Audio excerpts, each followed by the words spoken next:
ఐగుప్తుకి వెళ్తున్నారంట. ఆదికాండము 12వ అధ్యాయము 11వ వచనం నుండి చదవండి. 10వ వచనం నుండి. అప్పుడు ఆ దేశంలో కరువు వచ్చును, ఆ దేశంలో కరువు భారముగా నున్నందున అబ్రహాము ఐగుప్తు దేశంలో నివసించుటకు అక్కడికి వెళ్ళాను. అతడు ప్రవేశించుటకు సమీపించినప్పుడు అతడు తన భార్య అయిన సారాయితో, నీవు చక్కని దానివని ఎరుగుదును, ఐగుప్తీయులు నిన్ను చూచి ఈమె అతని భార్య అని చెప్పి నన్ను చంపి నిన్ను బ్రతకనిచ్చెదరు. దేవునికి స్తోత్ర, హల్లెలూయా. చాలా చక్కగా ఆలకించండి. మీకు ఒక సినిమా చెప్తా. అబ్రహాము సారాయి అనే ఒక భార్య భర్తలు ఉన్నారు. అప్పుడే వాళ్ళు దేవుడిని అడిగారు, దేవుడితో సంబంధం కలిగి ఉన్నారు. వాళ్ళు కానాను దేశంలో నివసించారు. వాళ్ళంట కానాను దేశంలో కరువు వచ్చిందని కానాను నుండి ఐగుప్తులో ప్రవేశిస్తున్నారంట. ప్రవేశించడానికి ముందు వాళ్ళ భర్త అంటే అబ్రాము తన భార్య అయిన సారాయిని చూసి అన్నాడంట, అమ్మాయి నువ్వు చాలా అందంగా ఉన్నావు. ఎలా ఉందంట? అయితే మనం వెళ్ళే ఊరు గురించి నీకు చెప్తా, చాలా జాగ్రత్తగా ఆలకించు. ఐగుప్తు దేశం అనేది వాళ్ళు భయంకరమైన విగ్రహారాధనలో ఉన్నారు. 2, ఐగుప్తీయులకున్న లక్షణం ఏంటంటే వాళ్ళు అందమైన అమ్మాయిని కనబడితే చాలు వాళ్ళు నచ్చినట్టు చేస్తారు. అది ఐగుప్తు దేశం యొక్క బ్యాక్గ్రౌండ్. ఈ రోజు ఉప్పాడు బ్యాక్గ్రౌండ్ చెప్తా. ఉప్పాడులో చిన్న పిల్లల నుండి డ్రగ్స్ అలవాటు అయిపోయింది. చిన్న పిల్లల ఆడపిల్లల నుండి వాళ్ళు చాటింగ్లు డేటింగ్లు భయంకరమైన పరిస్థితుల్లోకి వెళ్ళిపోయారు. చిన్నోడు మొదలుకొని పెద్దోడు వరకు తాగుడికి అలవాటు పడిపోయారు.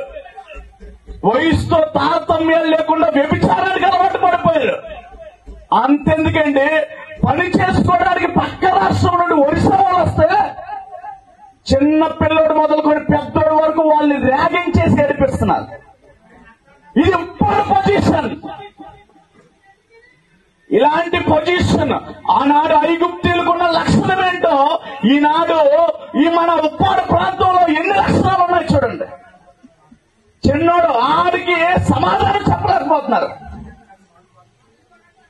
ఎలా తయారైందయ్యా చిన్నోడు? డ్రగ్స్ కే, అంతేకాదు అత్యాచారాలు, పాడు చేయడాలో భయంకరమైన పరిస్థితిలో ఉంది. అలాంటి ఐగుప్తు దేశానికి వెళ్తున్నావు అమ్మాయి, నువ్వు చాలా అందంగా ఉన్నావు, నువ్వు చాలా చక్కని దానవు.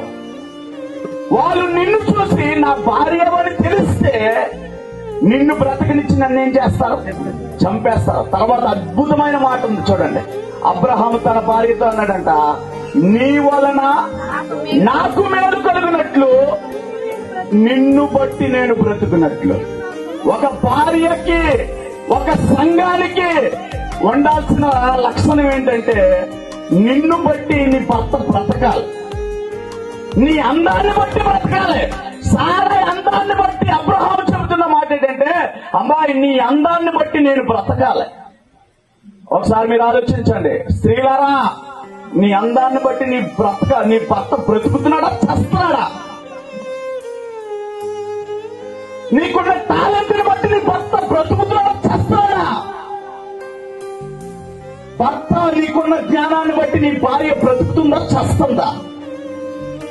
అబ్రహాము చెబుతున్న మాట ఏంటంటే నీ వలన నేను బ్రతకాలి. దేన్ని బట్టి? నువ్వు అందగత్తవే. ఈ రోజు నీ అందాన్ని బట్టి చేస్తున్నారు. నీ భర్త చావట్లేదు, చాలా మంది చేస్తున్నారు. నీకున్న టాలెంట్ని బట్టి, నీకున్న మాటగార్తనాన్ని బట్టి నీ భర్త చావట్లేదు, అనేక మంది జీవితాలు పాడు చేస్తున్నారు. నీ వల్ల నేను బ్రతకాలమ్మా, నీ వల్ల నాకు మేలు కలగాలి. మేలు కలుగుతుందా కీడు కలుగుతుంది? భర్త అయి ఉండొచ్చు, భార్య అయి ఉండొచ్చు. కారణం ఏంటి తెలుసా? ఈ రోజుల్లో పెత్తనం చేసే వాళ్ళు కనబడుతున్నారు.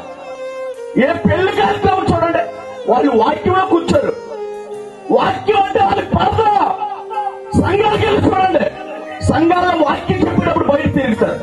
ఎవరై అంటే వాళ్ళు పెత్తనాలు చేసేవారు.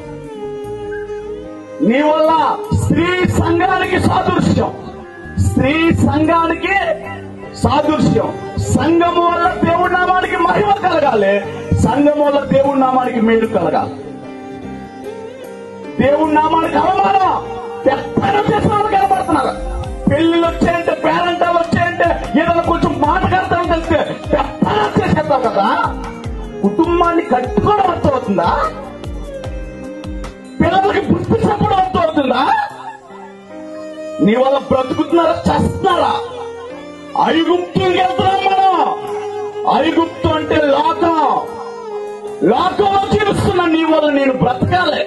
నీ అందాన్ని బట్టైనా, నీ మాటకల్తనాన్ని బట్టైనా, నీకున్న డబ్బుని బట్టైనా, నీకున్న దేన్ని బట్టైనా బ్రతకాలి.